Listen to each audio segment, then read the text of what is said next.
জাতীয় সক্ষমতা বাড়ানো বা সিস্টেমস, ন্যাশনাল সিস্টেমস ডেভেলপ করা, সেই জায়গাতে সরকারের সাথে কাজের একটা বড় রকমের সুযোগ রয়েছে। সেটা শিক্ষা বলেন, স্বাস্থ্য বলেন, যে স্কেলে আমরা কাজ করি সেই স্কেলে আসলে, এবং বড় যে স্কেলে আমরা বাংলাদেশে সবাই আমরা বাংলাদেশের পরিবর্তন দেখতে চাই, সেই জায়গাগুলোতে আসলে সরকারের সঙ্গে আমাদের কাজ করতে হবে। কাজ করা ছাড়া কোনো বিকল্প নাই।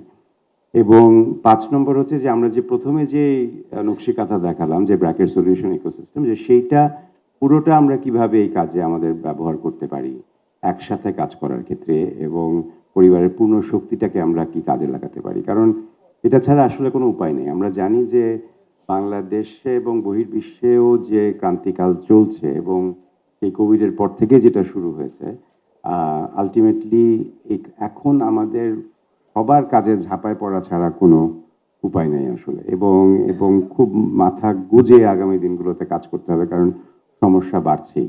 তো সেই ক্ষেত্রে আমরা ৭টি সমস্যাকে অগ্রাধিকার দিয়েছি, যেটা সমাধানে আমরা কাজ করব।